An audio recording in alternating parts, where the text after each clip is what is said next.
It's like, okay, yeah, stop. Like, you're just going on and on and on and about them.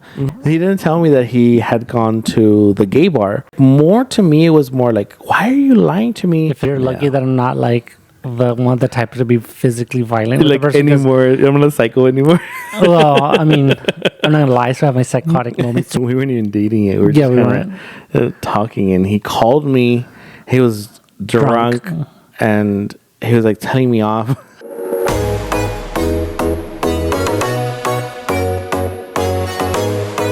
What's up, guys? We're Pete and Eric. Welcome to Not Your Daddies. Your future favorite podcast. Future favorite podcast. Or maybe your favorite one already.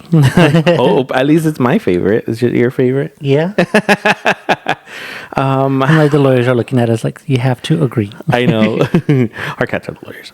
But yes, welcome to our home. We're actually feeling pretty cozy tonight.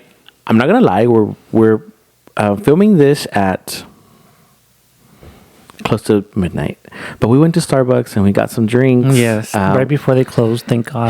Yeah, we did a lot of errand. Oh, a huge errand today. We did a few errands today, and then we just got a little overwhelmed, and we took a longer nap than we should have. And I feel like, but it was for a video which you guys will be seeing. Yeah, very soon, coming up tomorrow. Yeah, tomorrow. Yeah, so. It's a fun one. It is. And the time went by so fast in what we were doing. Honestly, it went by faster than I expected. I just didn't think I was going to get so tired afterwards. I think because since we've been going to bed so late, I thought, I figured that would be the reason why. Mm-hmm. But I was so hungry when I woke up, and I still am. But we're going to get Pollo Loco, which is right next to the Starbucks. Here, like, really close by to our house, but they were already closed. Yeah. Like, damn it. But we'll get something right after today. People are probably like, we have crazy schedules. We do have crazy schedules by choice. Meanwhile, huge shout out to Starbucks and our local barista. I love that we have a Starbucks really close by. We didn't have one before. We had to drive maybe like 20 to 30 minutes away. I want to say 20 not 30, but 20 minutes away to get the first one. But now it's like one almost practically down the street, and 6 minutes away. Yeah, and they're really good there. Yeah. I feel like it's a huge Starbucks, indoor. Yeah, so it looks really cozy and just cool. I know, and I love that it looks so modern. Especially I know. For the first time the first week they were open, we went and I posted on my stories, and somebody had commented like, "Where is this?" I'm like, "It's Starbucks by our house." I know I love it because they always get our drinks right, and two, and they're really nice and polite. So good job, girls. In case anybody is wondering, I'm hooked on my gingerbread iced. Well, this one is not iced. I asked for it to be warm because it's cold outside, but it's the gingerbread chai tea or chai something. I think that one's so good. But I've been this season I've been doing the cranberry Mary something. It's like the holiday one. Cranberry orange lemonade. Yes, that. But I asked for it with no ice, thinking that I was gonna have ice here at home. I don't have ice here at home. So I put it in the freezer, and it's cold, but I wish it was like colder. But that was my fault because thinking we should have said light ice. I should have said light ice. Yeah, I should have said light ice. But I love it because it has the frozen cranberries and everything inside. But it's still good. Mm-hmm. This one literally smells like a Christmas holiday vibe. I know. Anyways. Speaking of holidays, what is up with everybody's holidays? I know we have big plans for our holidays. We usually have the same plans with our family for the holidays, but I feel like it's big because we get to spend the holiday with our families, like all of them together, because my mom is there, and then my mother-in-law with Pete's mom is there, and then we also celebrated with my sister. So like my brother-in-law's, my brother-in-law's parents are there. So like all of us, the fact that we all do it together, I love, because you don't really see that with family. It's always separate. Yeah, it's like, let's go to yours this year, and then we'll go to yours next year. And it's half the night at one person's house, half the night at somebody else's house, or all that. And then I think it's a little hectic. Since we got married, it's been like this, right? Like we've always celebrated it kind of together. I have big plans, and I'm putting that out there. I already told Eric, be ready, because next year I'm going to be like Mr. Claus around here, the elf. I think we're going to prepare for that. In this advance. year more, because this year we were kind of preparing more for like a Halloween party. Yeah. I did tell Pete that I wanted that to be our last Halloween party For in now. a while. Like for a few years, we'll kind of put our Halloween parties aside, and we'll focus more on Christmas. And I want us to be like do. the Kardashians, where like they're known for their Christmas party. Oh my God, Obviously not they on that are. level because it's extreme and we don't got the budget. But yeah, I do want to make something on a grand. budget friendly level. I'm like, I put out crackers for 8 people. Is that enough? Definitely not enough. So every episode we talk about our highlight of the week and our low point of the week. And do you want to start with your highlight of the week? Sure. I'm not sure about the low point yet, but as far as the highlight of the week, I'm on a roll. What do I want to jinx it? We're on a roll with my Macari sales. I'm trying to clear out my office. That's like my number one goal, personal goal on my end, to try to get it just cleared out. I want to get like a really cool vibe in there. Just something where I'm gonna enjoy being in there, listening to my records, my vinyls, reading a book. Yeah. Like being productive in there. I think that's perfect, because yesterday, since you posted, you were posting yesterday. I know. Since last night, and you already sold like I 3 stayed things. up super late, guys. That's so But good. maybe if I get the courage and I won't be so embarrassed, I'll show you the office like in a video on my own. No, he won't. Let's not. I won't, but I'll record and keep it there in case like I get to a point where like I feel super The before proud. and after, maybe after. Yeah, that's what I'm like, this saying, is how like- it used to be. Yeah. Like, because I don't want to post it and then be like, girl, it looks the same. Like a true. hoarder's mess. But Yeah, yeah, that's I've just true. kind of been avoiding that space. But it's getting there. But to be honest, my office is worse than yours, and we both know that. But I'm rooting for you. No, I think we're both gonna get pretty good. That should be our number one goal, personal. That should be our. I don't want to make it a New Year's resolution. I just kind of want to do it, Yeah. and like when it's done, it's like, okay, my God, it was actually done. I'm like putting And gonna pressure do on it. myself. So I think today I'm gonna start posting my stuff too on Mercari. So if you want to buy some stuff on Mercari, it's this guy Eric. So look for me there. Can we like share the Macari shop? Yeah. Like anywhere? Yeah, you can. You can share it. Or Maybe I should do that. Then you like should. my Instagram, like my toy account. yeah, that would be perfect. I think that would be good. I go live, like bitter, starting at $1. And then don't sleep on Facebook Marketplace. I know you hate it, but I just like feel locally, I'm sure that's everybody across the board, but you get those. I'm interested. I'm like, okay, well, what are you going? It's like, and then they like ghost you, or they keep you going and then they ghost you, or they ask like ridiculous questions that are already in the post, and I get so I annoyed. know. I think that's one of the worst things that I hate, or one of the things that I hate the most about the marketplace. That you post the details, you post the price, and they still how much, and it's like it's on the price. Me, guys, I'm so OCD, type A personality here.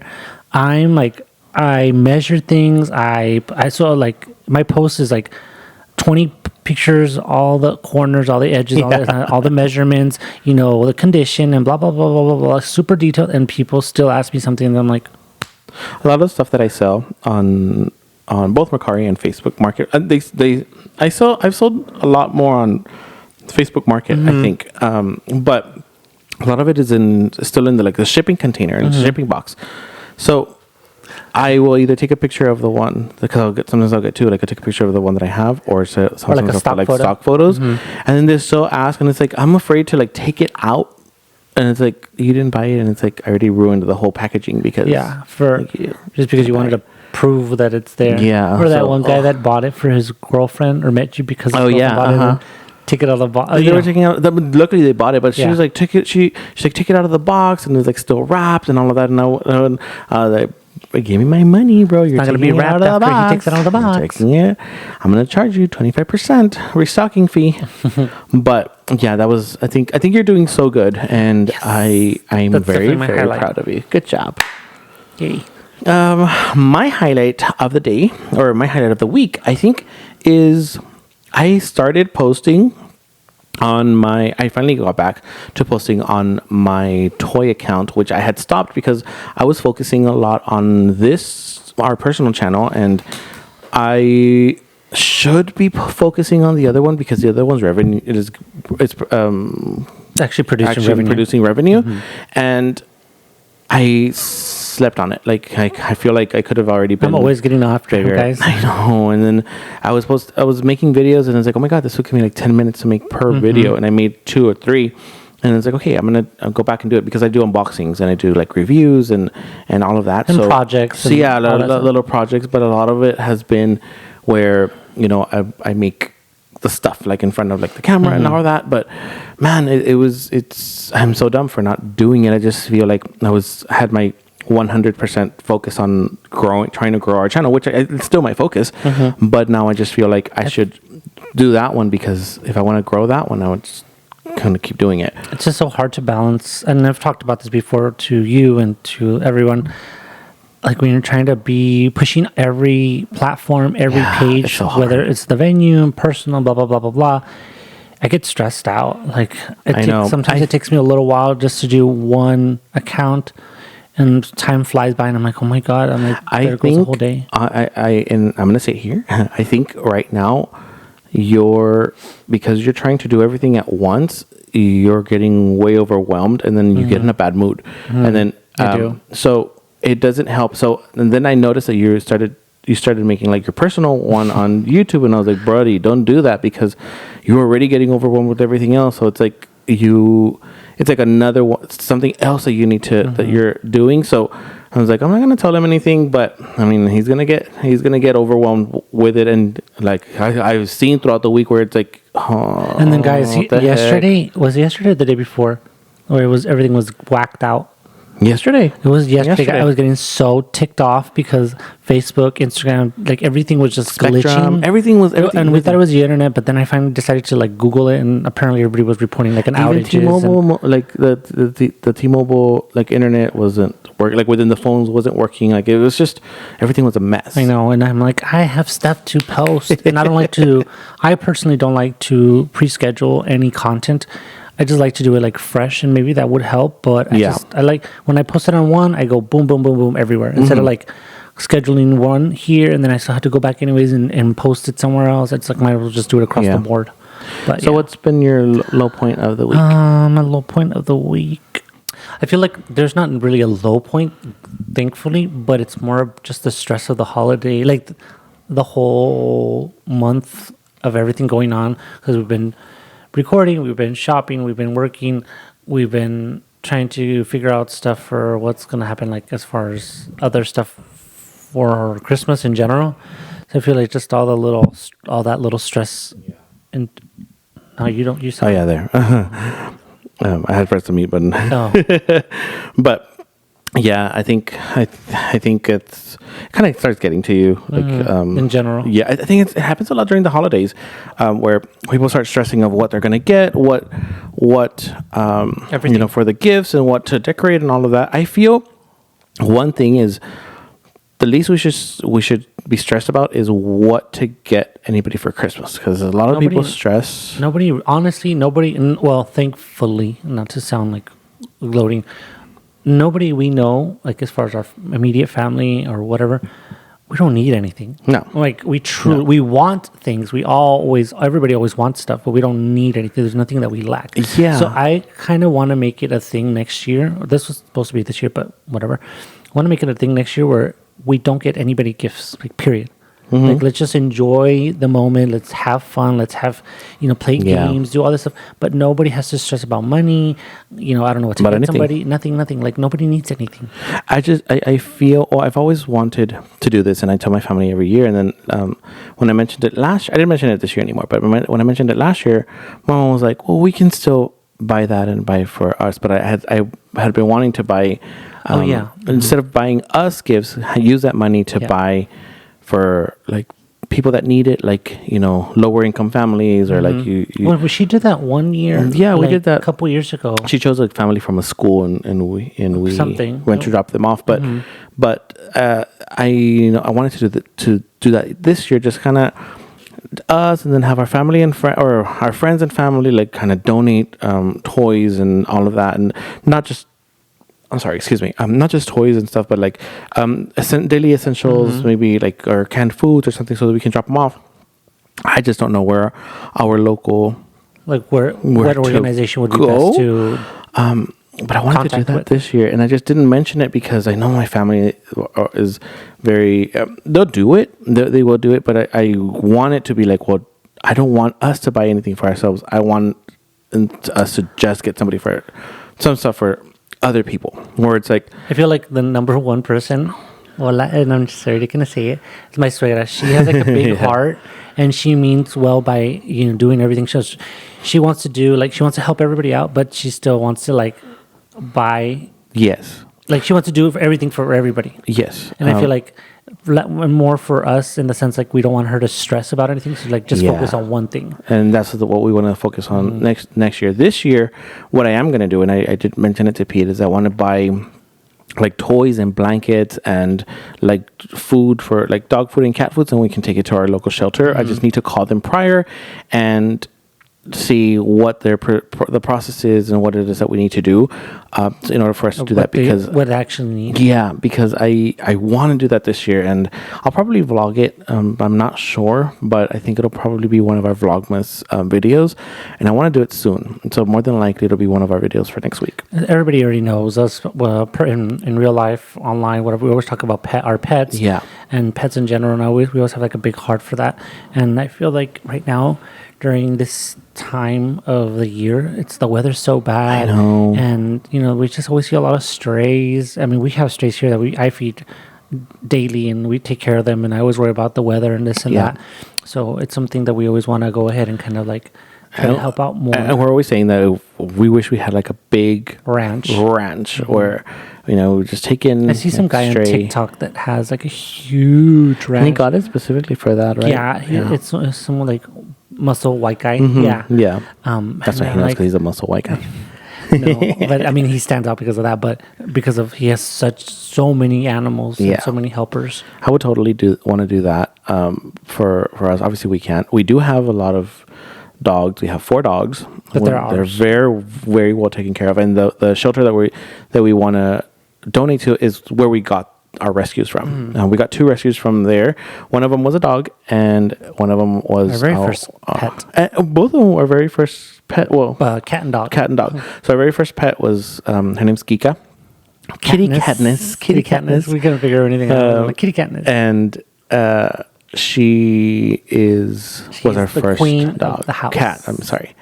Almost 10 years, babe. I know. It's almost 10 years. So she's been with us for almost 10 years. For 9 years, technically already. But, and then, or is it 8? 9.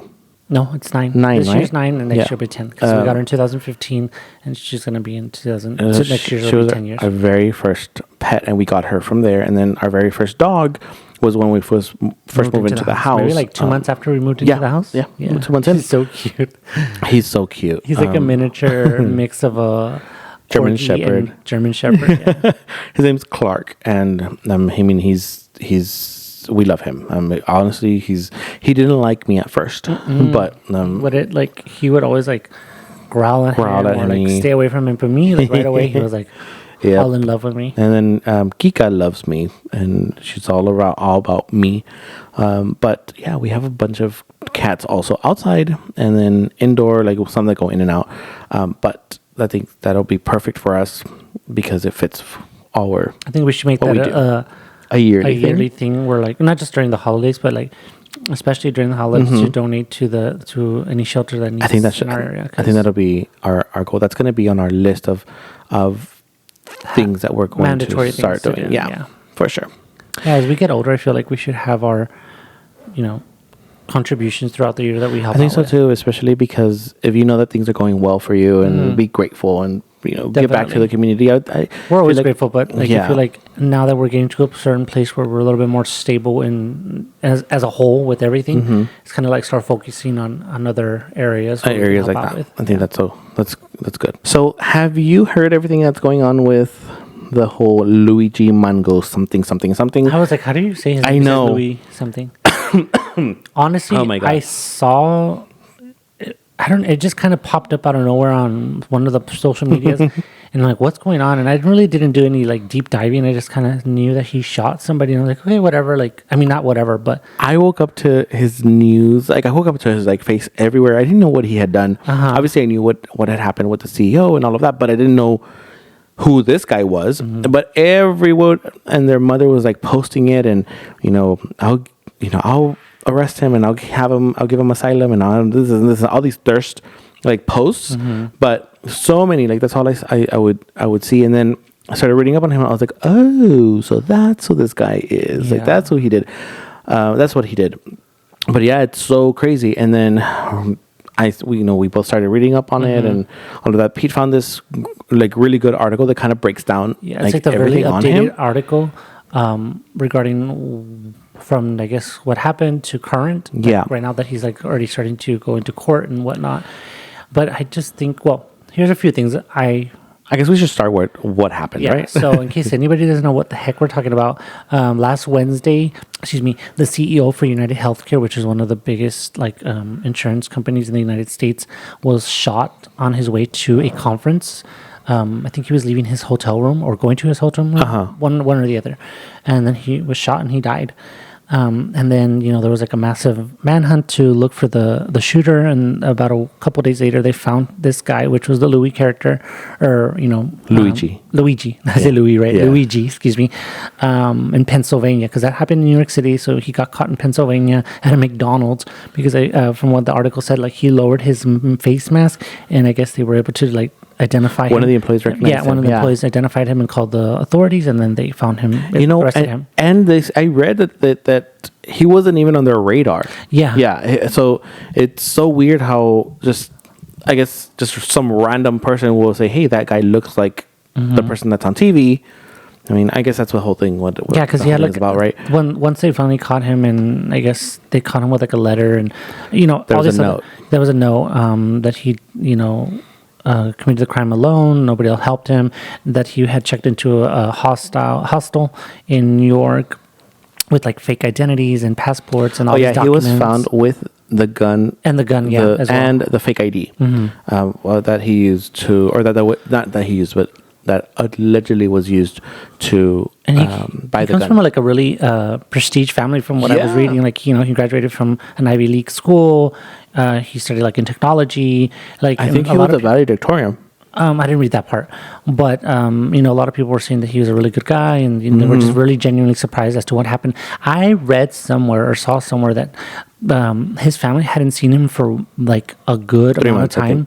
That he kind of just vanished and was like MIA, no contact, nothing, and he just kind of popped up out of nowhere. So what I'm getting to now is two things. Another post that I saw somewhere, and I didn't deep dive into that, so I'm just kind of basing it off what I saw. Apparently he was going through like a lot of mental health situation, a mental health situation where he was like just not well.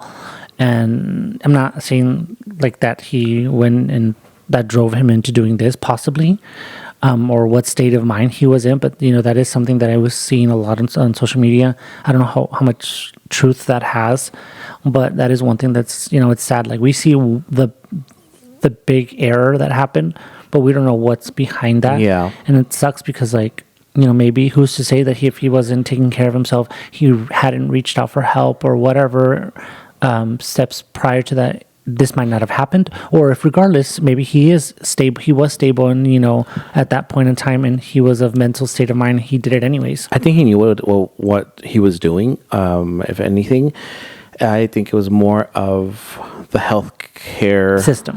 Yeah, because we have a horrible healthcare system, and we all know it. I mean, it's. I feel like here in the U.S. we have the worst one in the world, and we're supposed to be the best, the leaders and best life. Apparently, I mean, according to the leaders, we're the dream country, and that's not true. I'm sorry, but it's not true. And there's other countries that healthcare is free, like it's completely free, and we have to pay for stuff here. And I personally feel, and I mean, try not to quote me, but I personally feel that health for everyone gets worse here on purpose. I feel like it's all about making money. The companies are just out to keep us sick. Yes, that's why slowly getting out of my depending more on like popping pills for my head hurts, I take a pill. My this hurts, I take a pill. And slowly I feel like I have gotten on the that side of the street where it's like take care of yourself, take care of your health in natural ways. That way you don't have to become dependent on pharmaceuticals. I mean, there are some things that you're gonna not be able to avoid. If you're really sick, then take the medication because you're just going to be taking longer to recover. But prior to getting sick, if you're taking your vitamins and being healthy, then more than likely your immune system will naturally rebound to itself naturally to the way it should have been, where we're not getting so sick so often. I think so too, and I just feel that that's the reason a lot of people are scared to see a doctor. One, they can't pay for it because it's so expensive. And then 2, because they don't have insurance. And then 3, and a lot of people think the same way I do, where it's like, I wasn't as sick as you guys. Now I'm here and like I'm dying. I'm going to die in a month, which just sucks because it happens so much that it's hard not to think that could be really what's happening. And not to say that, like, doctors and pharmacists and nurses, like everybody in the healthcare system from A to Z isn't doing what they should be doing but, it's more about the medications that they're providing. Like they're doing what they're being taught to do. There's a mosquito, sorry. They're doing what they're being taught to, what they studied, blah, blah, blah. But when it comes to Big Ben pharmacies or whatever you want to call it, like they're not giving you the full dosage because I feel like the medications are always quote unquote watered down to I feel like become dependent on it and to make more money. Like come back because come back for more. That's exactly what it is. I mean, there's been so many movies and shows within the past 2 or 3 years about pharmaceuticals. And honestly, I feel like that's a big reason why a lot of people are defending him. Not only because it's a whole it's not right thing, that he did, obviously, but a lot of almost everybody's like kind of defending his actions. I don't really want to go read into everything that's on him because a lot of the stuff you don't really know because nobody's really going to know exactly. They're just jumping on the clout. Yeah, what he is, why he did what he did, and all of that, unless it's coming directly from him. But all these assumptions and all of that. But so many people are defending him. Yeah, which is weird. And I know that he had an outburst recently, like today or yesterday. Yesterday or today, I think when he was going to the court and he made some like statements and they were trying to shut him up because I guess he was standing up to the man, quote unquote. Yeah. Well, I didn't. I just said I didn't want to follow all these stuff, but I did see something on TikTok where allegedly he had a pre-recording that said if you're seeing this is because I got arrested. And then like there's this whole explanation of him. I haven't seen it myself, so I can't really if it's actually coming from him. Yeah, or I can't really say if like how authentic it is. Yeah, but if I find it, I will. I am gonna look for it. It's so interesting to know that all of this is going on. Honestly, I didn't think that they were gonna catch the guy that did it because they didn't have any leads, and then it just so happened that I think they saw like surveillance cameras, but it was like very vague, and then they kind of like. A little ping, ping, ping, Yeah, and type of situation. The shots that they were showing, like as far as like it could have been anybody. It could have been anybody. People were saying it's not him because of the eyebrows and this and that's this and that. That's literally the first thing I saw. And like, what are they talking about? Like, it just popped up and they showed this guy who is him, and then like a zoomed in surveillance camera of the eyebrows, and I'm like, and I kind of just scrolled. And I was like, what is this? Like, I didn't pay attention to be honest. And then it like popped up again. I'm like, what's going on? And then I was like, oh, what the heck? Like, I'm just so lost. And then I was like, what's going on? This is honestly the first time that I see so many people defending, like, allegedly a murderer. Because I've never seen that before. Where if I have, I don't remember. But this is the first time that it's like, okay, they're defending him rather than what he did. Yeah. That's what I'm getting to right now. Because I know I said I have 2 things regarding that, which was the mental health situation and all that. They're unraveled right now. Second, it's funny how, and it's always happened. It's, this is like another sort of another recycled situation because it's happened for years and years and years and years. How murderers or criminals get glorified. Yeah. They get Charles Manson and the Menendez brothers and everybody. They're like, oh my God, they're so hot. And it's like I think that's what everything it becomes is such a for thirst people. trap. And then they like, you don't know if they're defending them because they truly know what's going on. They really feel like they're innocent, or if it's because of they're just blinded by the light. Yeah. I mean, it's true. It's true. And the glorification of someone Because of their regardless looks. of their actions is I don't know, baffling. It's a I little guess. disturbing, to be Yeah. honest. I mean, but like I said, it's happened for years and years and years. So it's just it's always so funny. I know. I'm so curious to see where this is going to go, and as far as the trial and all of that, how big they're going to make it. They're going to make it a huge. They're going to thing. use him as an example. Yeah, it's going to be a For, I don't know huge thing. exactly what their title or their gimmick is going to be, but they're going to use him for as an example. I don't know. But I don't know what his. I'm sure he knew he was going to get caught. So I don't know what his Only a matter of time. plans were or are. Like what his defense is going to be. Yeah. Yeah. Like it's so. I'm very Interesting. curious to see what it's going to be as far as like for him himself, like what he's going to do, because he looks like he has had everything all planned out. And with his, Maybe it wasn't his plan to get I arrested. hate to say it, but like money talks. So like with his family, they're going to bring in big guns and Yeah. want to defend him and, clear him of his name because of his title and whatever. But I know it's just very interesting. I mean, we like watching true crime stuff all the time on Netflix. I get really sucked into it sometimes, and Eric's like, "Yeah, stop watching that." But I'm like, get so into it, and I stay up late watching them, and my mind just goes raveling into all these little rabbit holes that I have. But yeah, I don't know. It's just unfortunate. Regardless to the family of the CEO, that's not something anybody should ever have to go to, especially on such a big scale. Yeah, I think that's true. Let's move into our asshole. asshole? Am I the asshole? Excuse me. Like that. Let me see. There. I've been trying to fix my mic this whole time. I know. I just hear that. Hold on. There we go. Da da da. Maybe you should tilt it more towards you. Like this. Yeah, that helps Yeah, to me. I think that helps. So okay, we're moving on to our every episode segment. we have our Am I the Asshole stories, and Pete is going to do it. But wait, we're doing.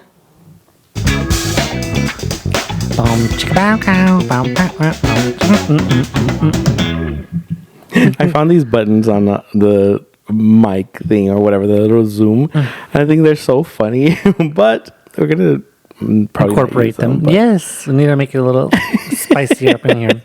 Okay, so mine is a lengthy one, but it's very relatable to a lot of things. Okay. It starts off with saying, "Am I the asshole for telling my daughter's father that I will not be doing a quinceañera for her?" La, la, la. I think I might know the person who did it. We know several. Background: I'm a 35-year-old female, and I have a 13-year-old female daughter who wants a quinceañera, and I'm not comfortable with spending that much money on one event. I'm a Hispanic woman who was born in the U.S., so I'm not a traditional Mexican, and my kids are very Americanized. Here's where the issue comes. My daughter's father, 36, who lives with his mother, capital that, pays nothing in child support because he's in debt, owes IRS and credit card debt. I pay everything for my daughter: school, activities, sports, hobbies, clothes, trips, you name it, I pay. I don't ask her dad because he's already paying child support for another son he has with his ex. I am fortunate that my fiance and I make good income and can afford to be debt-free by choosing to make wise money decisions. I have a full-time job, do contract work on the side, and part-time master's student at my local university, debt-free. My ex approached me when I dropped off my daughter and said that our daughter wants a quince and she wants a party where all her family can be in one place together. Oh, it's always a dad's. I know. I told him I wasn't doing a quince, but I would throw her a party in our backyard, and he was invited. Our house is nice, and our backyard was done a few years ago and is big. The other day, he said that his cousin had a baby shower at a ranch style event venue. I guess that's what she meant to say, and it was only $3,000 for the venue, for 250 people. On the phone, I freaked because I have a lot on my plate and I know how much work it takes to plan an event with a lot of people. He said his family is easily 100 people. I have a lot of family too, but I was only planning on only inviting close family and friends. When I tell him, no, this is not a quinceañera, but a party with food, a DJ, and tops 100 people, he told me that I'm starting to really disappoint him. and I tell him that I have a lot going on and that I can't plan something that big with all the stuff I already have to do. And that I don't want to spend a lot of money. Quinceañeras are a lot when you think of the dress, dolls, waltz, damas, band, and etc. They are time-consuming and a lot of money goes into them. He gave me $200 the other day and was planning to give me $100 each payday. He's never given me that much money for her since we separated when she was a year.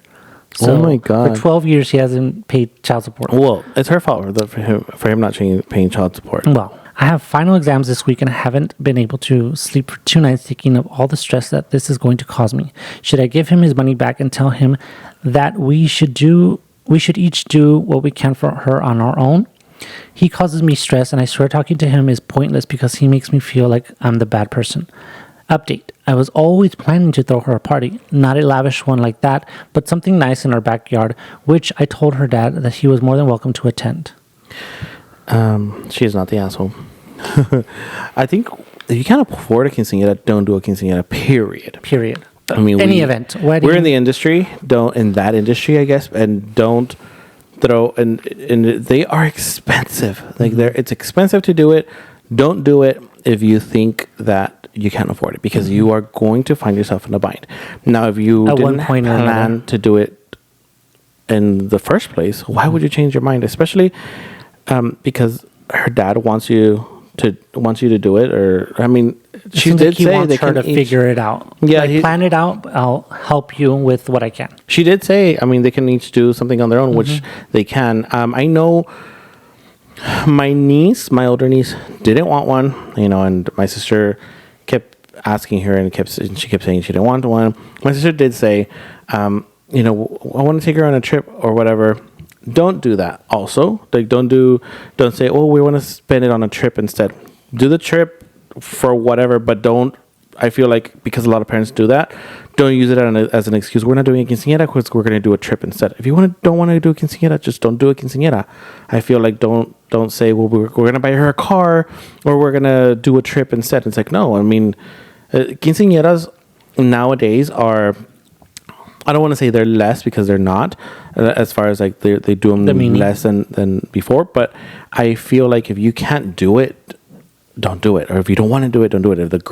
If your daughter doesn't want a quinceañera, don't do it. A good party would be, I mean, is good. Like what she said, 100 people max. Dinner. Yeah, and I feel like it doesn't have to be a whole thing to celebrate her quinceañera or sweet 16 or whatever.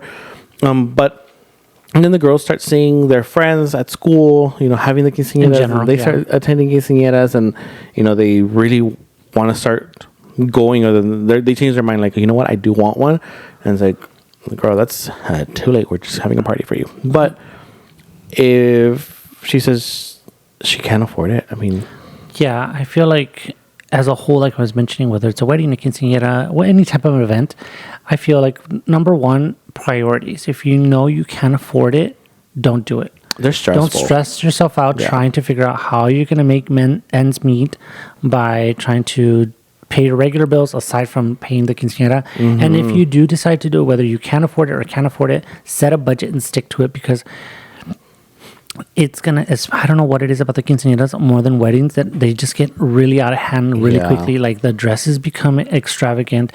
They want to do all these damas and the dresses for the damas, and they want to hire dancers, and then they want to, expensive. Well, I'm speaking of in reference to our culture here where we live locally.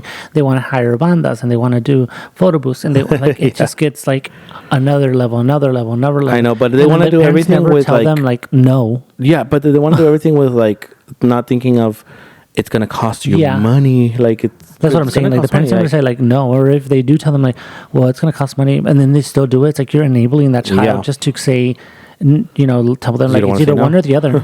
Yeah. I mean, I've seen people take out loans just to pay for a quinceañera. Yeah. You're paying. Some people will pay 20,000. 20,000. Hold on. I don't know what's going on here. Some people will pay 20,000, 30,000 for a quinceañera. Girl, that's a car, literally. So More than a car. Well, yeah, a car, but I'm saying like that's a good amount of a house at this point. Yeah, it's crazy how they think that. I mean, to them it's going to be so easy. Oh, my parents can pay for it, but it's not really. That's really not always the case. And then it just in this particular situation, it doesn't help because the dad It's like has never actually gaslighting given her money as far as like child support. And I mean, we know a lot of dads that are like that, and it's like then they're the ones that want to have the last word, or they want to have their input on stuff like that.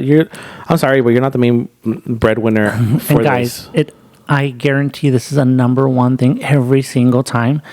It's always because of what we do, photography and whatnot. Weddings, quinceañeras, baby showers, whatever. It's always the mom that's doing everything. They're the ones putting up with Everything. with the person that's all fussy. They're picky, driving them back and forth to the dance recitals for this. They're even if the parents aren't divorced and the dads are quote unquote involved, it's rare. I want to say 1 out of 10 dads are the ones actually helping with them doing stuff. And then for the day of, it's like we're gonna have dads a are the ones that get glorified the most. father-daughter dance, whatever. You guys need to do a mother-daughter dance. If you are doing a quinceañera, why wedding too? But a quinceañera, do a mother-daughter dance because the moms are the ones stressing about everything. They're the ones even the day of the wedding or the event, and the dads are in the back getting drunk, chilling. Yeah, so it sucks. That's definitely one thing that I always tell everybody is like, you need to have a mother-daughter dance because you are literally planning all of this for her. For the quinceañeras or the moms or the quinceañeras or the brides out there, they're like, don't bother to even acknowledge the moms. Start doing that because your mom is at least from our experiences, the moms stress so much. They should have a moment to themselves with you to honor them, I guess, in a way. Yeah, for being your mom and for putting up with everything that's been going on. But if your mom says no, just tell them yes, like they have to. If it's a dance, if it's like a speech or something, just take that special time for them because they'll appreciate it. Whether they say they don't want it, it's gonna like touch them at the core when it happens. Yeah, it would be even more special if it was like a surprise. Yeah, if it was a surprise, that would be even better. All right, let's move on to mine. All right, let me put on my glasses. This one says, am I the asshole for refusing to let my sister take credit for gifts that I bought? My parents normally give me money to buy them gifts for Christmas, so I never have to spend anything. But this year I'm buying them stuff with my own money, and so far I've bought my mother over $100 worth of stuff, and I'm spending the same amount for my dad, but I don't have anything for him yet. I'm 19. My sister, 26 female, came to me today and asked me what I was getting our parents, and I told her that I told her all I got for our mother, and then she said, can we give our presents together and say they're from both of us? I asked her what she was getting, and she said she'll get a box of chocolates and a card. I was like, so you're going to spend $15 on chocolates and a card while I spend over $100 and you want to say it's from both of us? She said, yeah. And I asked how that was fair. And she said she also has to buy her daughter and is also saving up to move out. So she doesn't want to spend too much money. This is a lie because she gets her daughter like a million presents for Christmas and also buys herself a ton of stuff. I told her I wasn't sharing gifts just because she was too lazy to get an actual present for either of our parents. And she brought up the fact that I've never had to spend any actual money while she's always used her own. And she called me selfish. Am I the asshole? He's 19. She's 26. I'm assuming the parents would give him money growing up, like so he can buy them the presents. Probably like an allowance. But I don't think he's the asshole. I just feel like, first of all, not everybody has the money to spend $100 on gifts, right? But don't also try to take credit. Don't try to piggyback up. Yeah, don't try to take credit for somebody else's gifts. I mean, you each get your parents their own and or your own gifts and take it from there. I feel that like everybody's thinks that they need to get like the best gifts and most expensive gifts, and that's not always what it is. And it's like if you can't afford a bigger gift, or if you can't afford a gift at all, then people should understand. But he did say that she spends a lot of money on her own, not for gifts, for her daughter and herself. It's like, use that for your parents then. Yeah, I mean, it's all about balancing out. If you want to like step it up, then limit yourself, limit your daughter's gifts, limit your gifts, or just spend on your daughter, don't spend on yourself. It's so hard, guys, during the holidays not to buy stuff for yourself. Yeah. You know, it's just going to happen. It always happens. It's fine, whatever. But I feel like there's a difference when wanting to piggyback off of somebody else's, whether it's money that he's actually working to get, it was given to him, he saved it up, whatever. He still saved it. Yeah. One way or another, like the money, it's not like they just gave him $100. Here, buy me something. Yeah, I wouldn't. I'm sorry, but I wouldn't do that. I wouldn't put anybody else's name on gifts that we got. Definitely not. We've never asked it. We've joked about it, but we actually don't do it. Like we get our own stuff and whatever. And like Eric mentioned, you know, you can only buy what you can afford or give what you can afford. If you can't give a gift, then don't give a gift. I know it's always kind of awkward. People always feel awkward like when they receive a gift and they don't have something to give back. But I feel like it should be normalized when don't expect a gift just because you give one. You're giving it in the intentions of being kind and you cared about that person. Just because you don't get one back from them doesn't mean anything. Doesn't mean that they don't care about you. Doesn't mean that they didn't think about you. Sometimes we don't know what financial circumstances some people are in that they can't afford to give you a gift. Or if it's something small, don't be that person that rolls their eyes or whatever and, you know, doesn't appreciate what you get because you could have gotten nothing. I know. It's so hard to learn that as you grow up because as a kid, you know, you may get something you don't want or you don't get anything at all. Sometimes that has happened, or you get just one present and somebody else gets a 20. And it's, you know, it's hard to get to a point where you don't get affected by that because whether you're an adult or a child or whatever, you're always kind of do look around like and it's hard, but I feel like has happened to me before. The quicker we accept that and feel like it's okay, the better you'll feel mentally, where you're not going to feel like not appreciated or not valued or something like that, you know? Yeah, it's true. I mean, I say that now because, like Eric said, it's happened to us before in the past, growing up or whatever from X, Y, and Z. But I feel like take it as a word of advice. Yes. And then if it happens, it's like a learning experience. And, yeah. You know. Just don't be a jerk about it. Number one. Be a jerk about it. Moving on to our main topic of the day, which is toxic relationships. And I'm going to specify just not like friendships. Like this is toxic relationships. Yeah. Like your novios and novias, you know, husbands, friends, ex-husbands, wives. Coworkers. You know, spouses. It can be anything. Anybody. Oh, I wanted to do just spouses and stuff, but we can do everything. Anything. Well, I'm saying as a whole, like there's different levels of and different types of toxic relationships. Have you ever been in a toxic relationship? He's like, I'm in one right now. Blink if you know you have issues. Well, the whole time I'm just blinking. Nah. Unknowingly, I think I have had toxic relationship moments. I wouldn't say I've ever been in a toxic relationship where like it was like from start to end like drama. Yeah, it never is in the beginning. Well, normally you would hope not, because then it'd be like a red flag and you're still stuck with it. You're still sticking with it. It doesn't happen, but it does. But yeah, normally it does. It not at the beginning. Yeah, but yeah, I mean, I've been in relationships where the person was the toxic contributor to the relationship, and vice versa, where I was the more toxic one in the relationship. And not speaking on their behalf because it's, you know, done and over with. But as far as taking accountability for myself, it was always, now that I look back and like kind of, you know, dissect everything and think really think about it. I mean, I feel like a lot of stuff I had my fair contribution. I mean, obviously you need to take responsibility and accountability for what you do in any relationship, whether it's a friendship or whatever, or a romantic relationship. But yeah, I feel like a lot of the problems that occurred throughout any of my relationships in the past had to do with alcohol. I was never like an alcoholic, and I never was like the crazy drunk, like, oh God, he's going to get rowdy.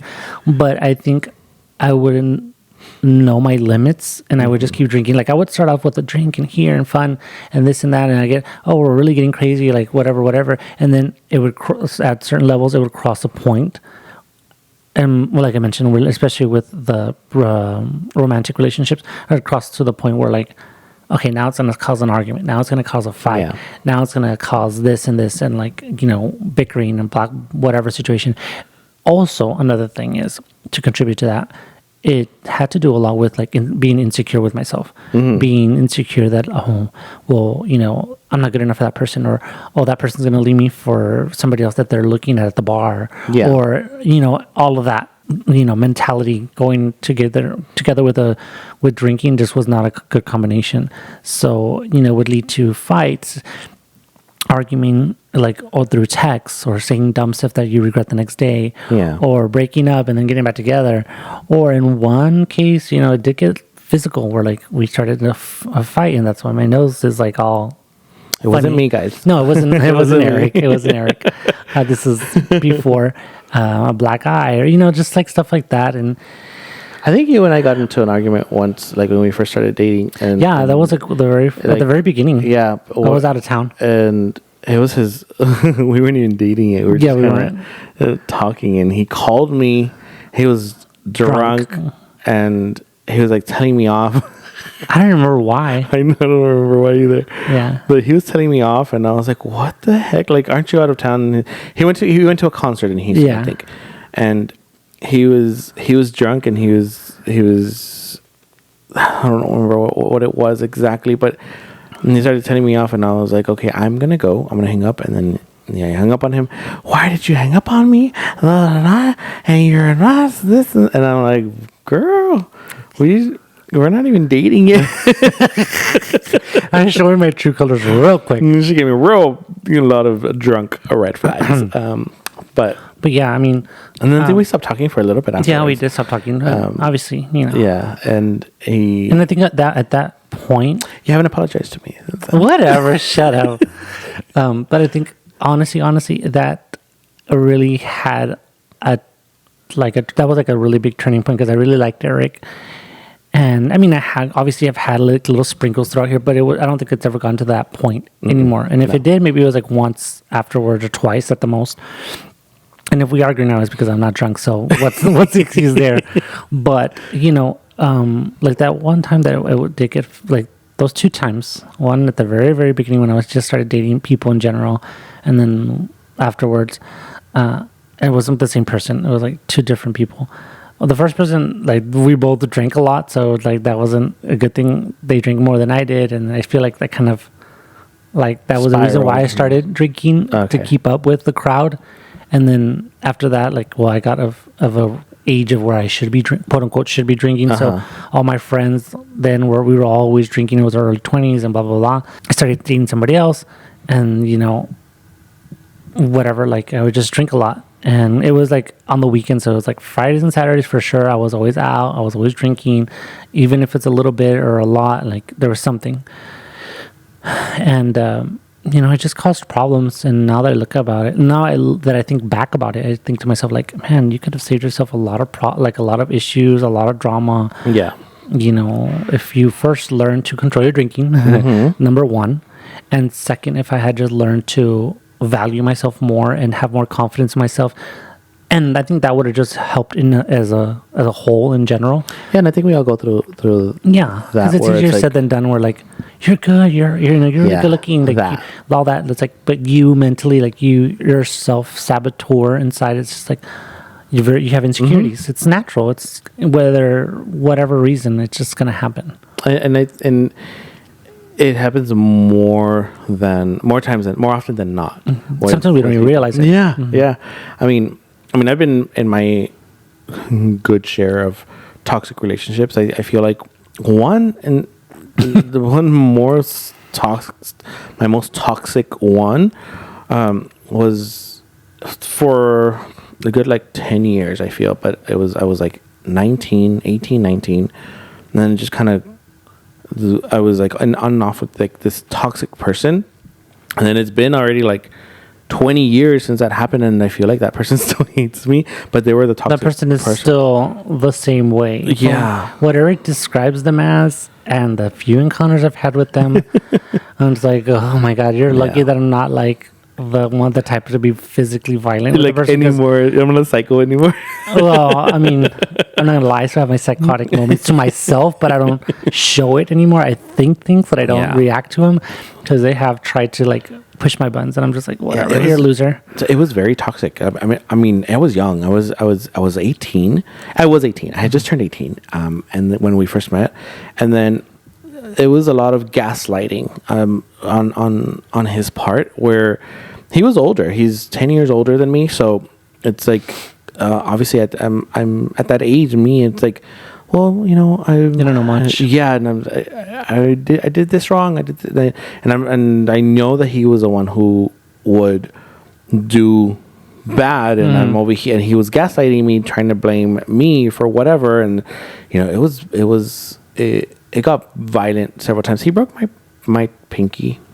He broke my pinky, but yeah, and it was pretty bad, and it did get to the point where it's like, okay, because I would get along with his family. I still talk to some of his sisters like here and then, but it was I got to the point like, you know what, we're never going to be in a relationship again, like just kind of just be cordial and friends. But then all of a sudden it's like I would see him at the bars, and like he would, and then I guess I think same thing with you, like with the alcohol. Like his alcohols was like, but he's already older. He should know better, because like it's one thing you were to young. Start drinking, make your mistakes, learn from them, and grow. Yeah. And it's one thing to continue with the same habits, same attitudes, same everything, and not learn from it. Yeah, and then I used to get like text messages. Like this was like already years after he and I were together, and we used to get like text messages from him. And mind you, I've had my phone number for like a good 15 years. Like I've had the same number forever, because it's been Carrie Bradshaw. Yes, I'm Carrie Bradshaw, but because it's been my business number, so it's been a good over 15 years that I've had my phone. So he's had this. Now I don't even think he still has it, but my number's kind of everywhere. But the fact that I would get like random messages like from him, and like telling me off, and it's like afterwards, and I was like, what the heck? Like the funny thing I'm thinking about is if after this airs, if that happens. Oh my God, that would be so funny. That would be so funny. This one time we'll turn it into a TikTok. Pete and I saw him at a bar, and the way he was acting was very same toxic way that he was that he would very act when teenager, yes, girl, and he gives you that.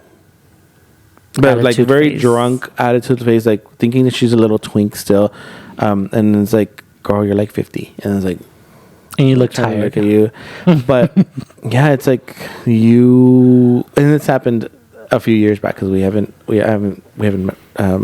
crossed paths since then. But it's weird, because it's like you hate me, and then you're the one who, for no reason, were the toxic one between the two of us. He hates you for no reason. Yeah. And also, was the contributor to it. Yeah. And then Pete knows all this, because we talk about our past relationships, and stuff that's happened, which is what I love about our relationship, which is why I know that our relationship isn't toxic, because we're able to openly talk about our previous relationships and what we've been through, who we've dated and whatnot. And I feel like people think that we don't talk about that, which we do. I think as a whole, it's healthy to talk. There's a certain level of comfortability you should have with your spouse or significant other or whatever person you're dating.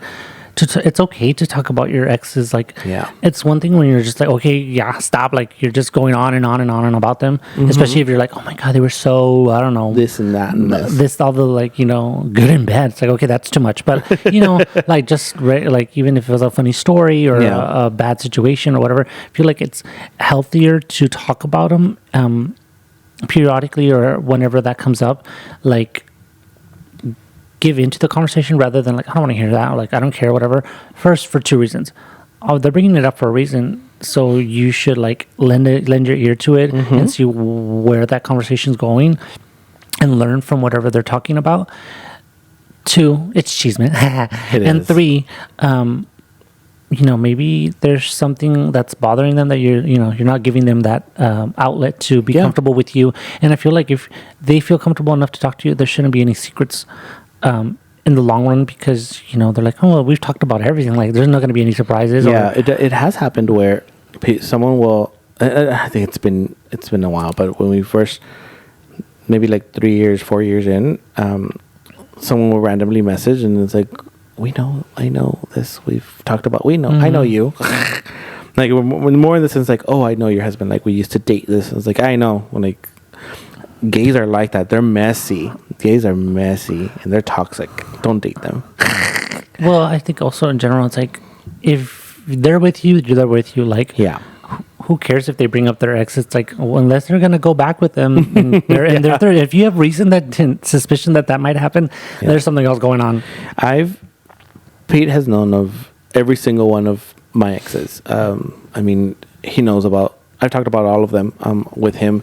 Like I want to say like core memory stuff, or it's like this has stuck with me with certain, whether it's good or bad, like with certain relationships. Like he knows about that because he's the one person that I talk to about anything, and I feel like comfortable enough to talk to him about that, and not only because you're my spouse, because obviously we're friends. I mean, you want to be friends with your spouse. And I want to say I know most of everything that you've. Yeah, I mean the stuff that I bring up, it's like I guess like you mentioned, like core stuff. Whether it's funny, an experience in the sense of like, oh, I did that before with blah blah blah. Yeah. Like, I've gone skiing or anything like that, or bad experiences, obviously. Yes. Yeah. So, and to be honest, like I feel like I'm pretty friendly or cordial with most of my exes, if not all of them. I've never had any reason to like turn a shoulder or ignore them and pretend like I don't know who they are, because it's like, first, girl, it's like I'm already over it. Like we've been married for so long already. Yeah. You were in the past, and I have no regrets or grudges with holding with anybody. It is whatever happened. We ended on a good note. I feel like all my relationships, I've always ended on a good note, whether it was like the relationship died at that point, like there was no more to give. Not all of mine ended on a good note. Yeah, I know with Eric's, it's like there hasn't been like a lot of great ones, but I've been suckered into little psychopaths. But then I met you, babe, a little psychopath. Psychopath with like 10% psychopath, 90% good person. I think the person we were talking about earlier, he's probably the only one who I don't like. I wouldn't bother. I wouldn't bother saying hi to willingly. And maybe the person like my ex before you, I probably wouldn't be friends with him either. Simply because, it's just that ended. Whatever, but yeah, I probably wouldn't be friends. And we have mutual friends. Like we have one friend in particular who he's still friends with, and we're friends with her. We're friends with her, and we love her. But yeah, I wouldn't. I feel like be friends with him. That speaking of that too, it's like you shouldn't be in a toxic friend. It's like if you split up with somebody and your friends get like in the middle of, oh well, I can't talk to this person. It's like, who cares? Just talk to them. Like, it's it happens like, a lot. It happens a lot. Like, it's like a divorced child situation. And it honestly happened to me where before Pete, I used to date this person who we were both Zumba instructors at the time, and we got certified together and everything. And we were in like this same like Zumba group, and then everybody just stopped talking to me. But then I found out he started spreading stuff about me, spreading rumors. And I think that's the reason I wouldn't be friends with him, because like. Me finding out that he was talking all this crap, and it's like, bro, like, I feel like that's so messy. It shouldn't have. Like whatever happened between you in general, like whatever happened between you and another person, or with me and another person, or anybody and another person, like just keep it between yourselves. First, it's just more adult. Yeah, you don't need to be airing your laundry out to anybody else there. Whether how bad the situation happened. Like, there's never a need to air out anybody's laundry, especially your own, with that person to anybody. You'll have your close-knit friends, your handful of friends that you'll have your, venting sessions with right after a relationship. I've done it several times in the past or whatever, or I've had friends come to me, like, in their relationship or having a problem. And those are the people you can vent to. But I feel like publicly or or other people that are outside of your close knit friends, Yeah. there's no need for it. It's Yeah. just like it just looks messy. You look like you're butt hurt. Yes, and for lack of words. and I do feel like that's a lot of the reason why I lost I lost a lot of my quote unquote Zumba friends, which is fine because that's when you know who are your friends. But exactly. me finding out that there was all this Drama that you weren't even aware of. stuff being talked about me, I was like, I'm gonna kick your ass. Yeah. I don't care anymore, but whatever. It is what it is. And it's very unfortunate that a lot of people stay in toxic relationships because I, for one, was one of them where, like I mentioned, my very early life, I stayed because I was being fed the fact that I wasn't good enough for anybody else. Like You're being groomed. I feel like I was being told that I wasn't good enough for anybody else, which is not true. Being manipulated. Yeah, very manipulation. I feel I was Manipulation being manipulated. is a very strong quality, or I don't know what you want to call it, for a person to have against somebody else. Yeah. Because, But it's a like, big if factor. you manipulate somebody, whether it's in a relationship, a friendship, a whatever, to do something or to have them think whatever you want them to think, it's very strong factor, like you mentioned, to have, or whatever quality. Not a good quality, but it's a quality. Because you can get your way out of anything, whether it's to sucker somebody to buy something for you, to do something that they shouldn't be doing for you or for themselves. It's just like, it's so bad when, and then the bad thing is they know who to pick on. Yes. Who to like like I said, groom them to get them to a state of mind where they're like, oh, now I have them in the palm of my hand. I can have them think and do whatever I want them to do. And the best thing about being out of a toxic relationship is meeting someone who you're in a healthy relationship with, but you don't know that it's a healthy relationship. But you don't know they're still toxic. Yeah. Twist. Yeah, it's a great thing to be out of a toxic relationship, but those toxic relationship tendencies stick with you The factors. for the next one, which is you're already like you have your guard up and you think that it's going to happen with this person and whatnot, and then you think that the healthy your new healthy relationship or partner is going to be the same as your previous one, which is very it's natural. It's like sabotaging your relationship, and it'll take you a while. And if your new partner really cares for you, they will understand, one, and two, they're probably going to try to help you overcome that like try to toxic. prove to you that not everybody's the same. Yeah. And then, but now if you're the toxic one, I'm sorry, but you're the toxic one. Yeah. Sometimes it takes getting out of a toxic relationship, going to another one, and if the same things keep happening every single time, then more than likely you're the factor. I know, and you know what? It's unfortunate that sometimes the person who is the toxic one, they think the grass is greener on the other side, and then they'll leave their good spouse because they think that they can do better, and they went into something else, and obviously you're being toxic with your new partner. But then you go back and it's like, oh my god, I really had a good thing going, Or want to go back. yeah, and you want to go back, or that's why you go back. Your mind goes back to thinking like, man, I really had a good thing going with this other person, because maybe you found somebody who's just as toxic as you, and you Or worse. are clashing, and it's not working for you. Meanwhile, that other person already found the healthy person that they needed, that you couldn't be for them, and it sucks on you. Yeah. Like it's unfortunate because a lot of the times some people have kids, and those toxic just traits gets really messy. Those toxic traits will just as how you're being toxic, how you were being toxic with your partner, you're just going to be toxic with your kids as well. A lot of the times, not all the time, but a lot of times we've seen situations where that's the case, and it just, people don't always change. It's hard for a toxic person to change. It's just like that the person that we were talking about, where it's like, man, I know that this person's still toxic, and I know that because I know people that he's dated afterwards and like recently, and it's like, hey, they were just toxic the same. But gaslighting people or people who know how to gaslight will make you feel like you're the toxic one. Am I toxic, babe? No, but you have little moments here and there, and then they're like, what do you want to call them? Personal traits. They're not necessarily toxic, but What is it?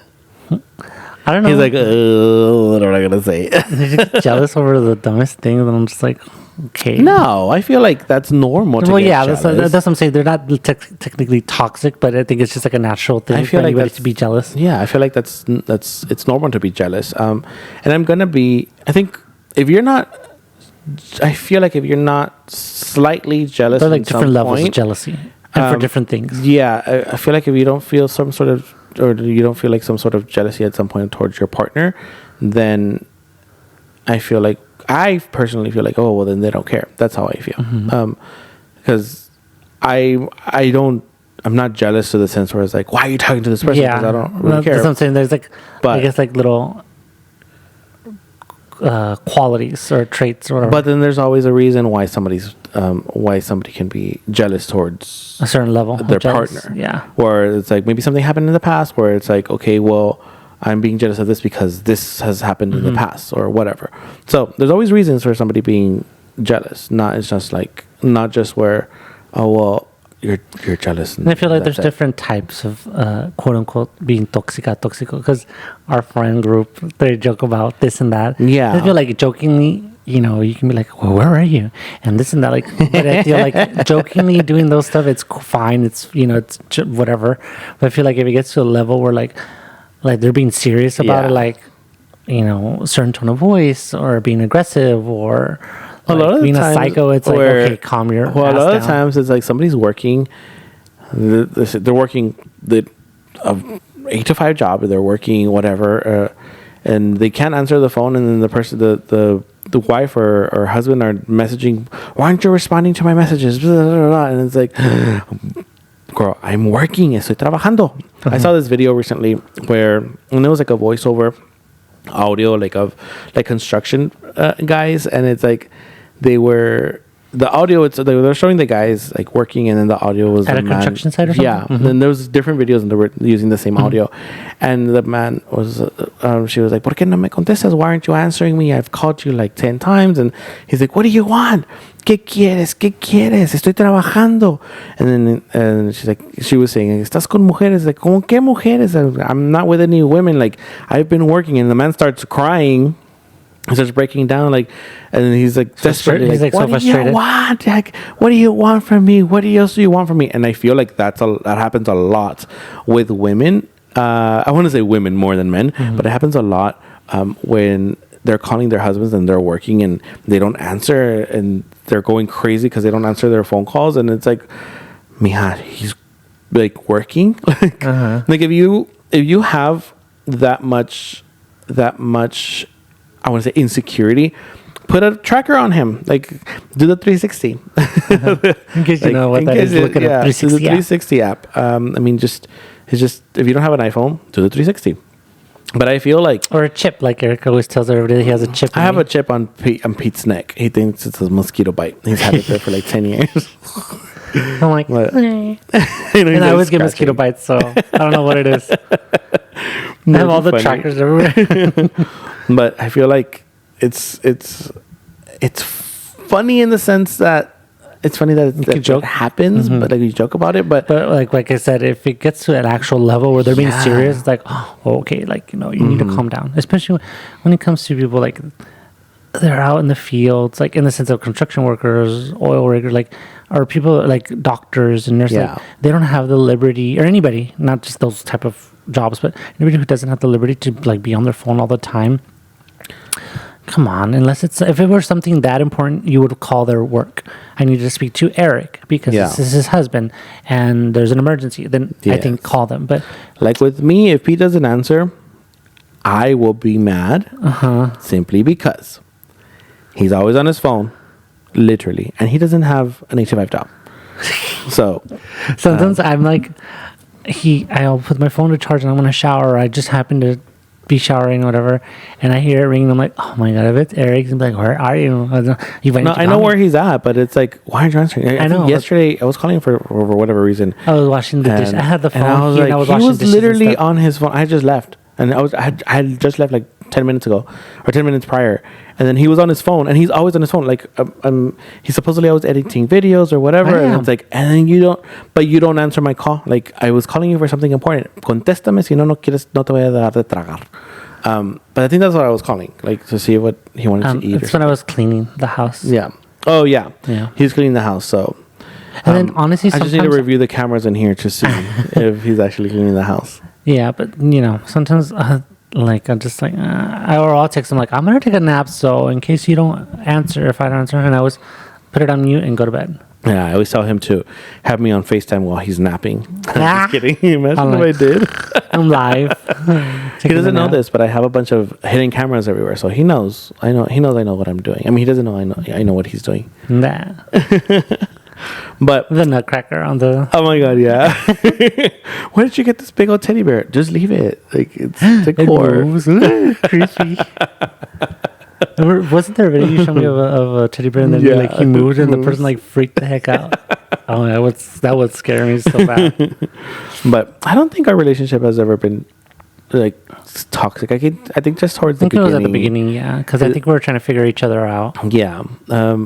I think there was one situation where I don't think it was towards a toxic relationship, but I feel like it was a toxic moment where I think I was with Leah, I was with my niece, and we were going to go drop off, because we were supposed to be at home, and we were going to drop off I think it was like some donuts. It was donuts. We were going to drop them off because he was going to be home, and he wasn't home.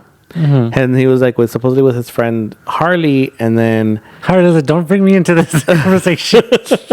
And then I was like calling him, and I was like, where are you? I think that was one moment where I was like calling like crazy because I knew he was lying to me. I knew that he had lied to me. I didn't know his friend was here because he doesn't live here.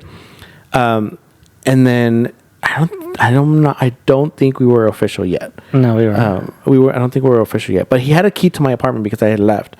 So he was like taking care of my apartment. So he still had that key.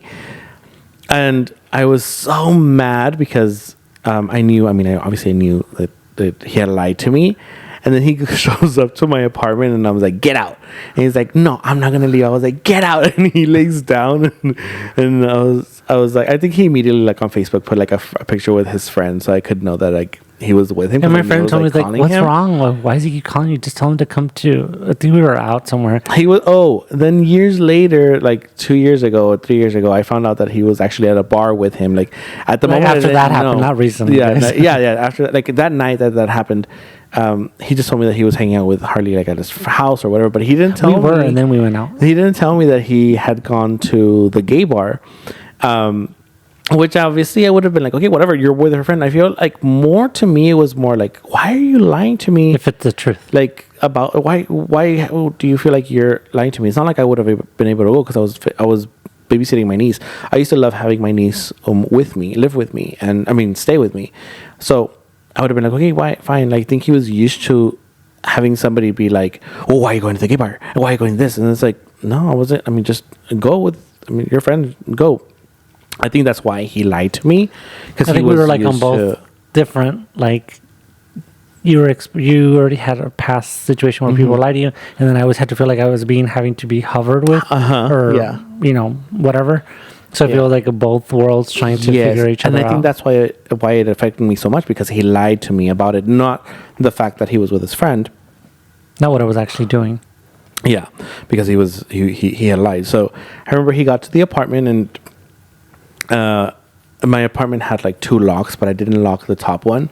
So when he got there, he had to unlock the door, and I forgot he had a key. And then he's like, "No, I'm not gonna leave." And I feel like that's where I was like, "Get out of here!" He's like, "No, I'm not leaving. And I was like, "This guy." So he's now he's stuck with me, and he never left. But I think that was one of our biggest like Yeah. arguments before we even actually made it dating. official. We were dating, but we That, were, that was like, after official. the out of town. Yeah, because I had already come back. Yeah.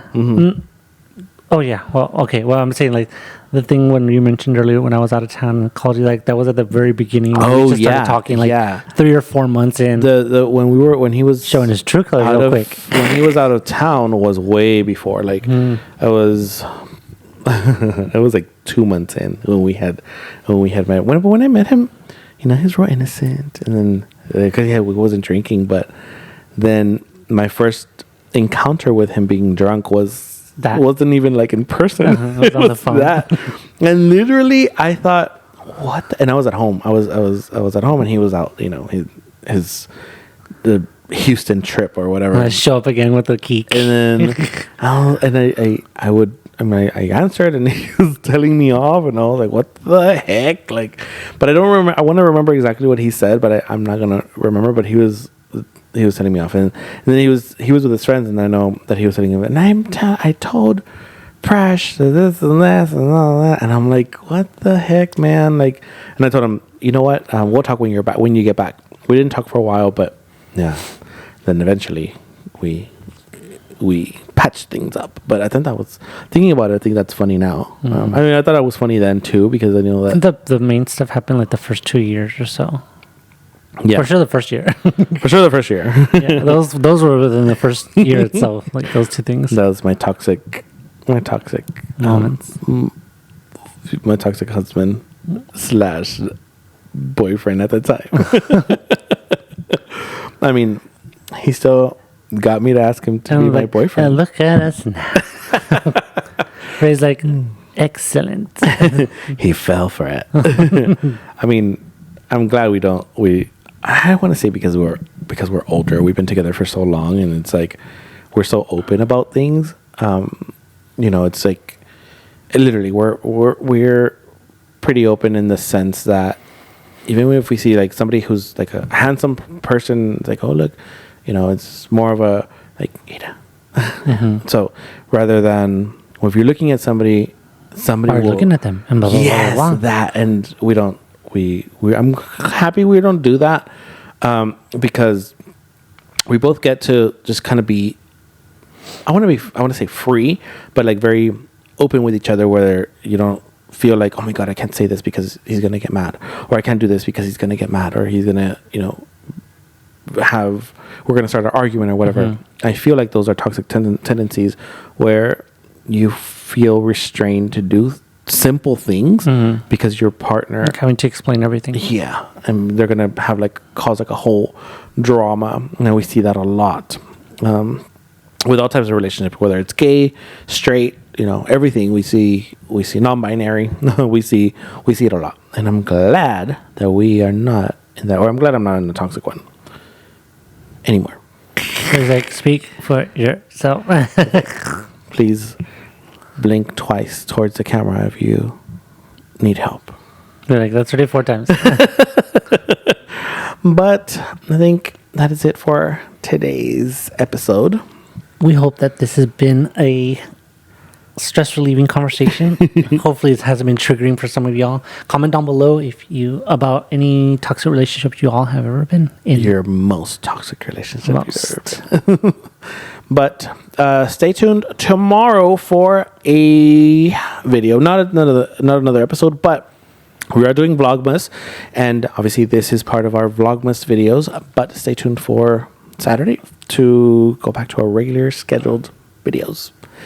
And we will talk to you guys next Friday. Friday? Yes. And Don't forget to give us a like and subscribe to the channel, guys. We'll talk to you guys soon. Bye.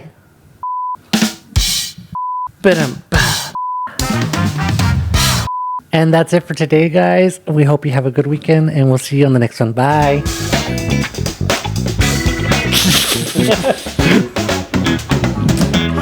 Wow, those buttons are so dumb. I love them.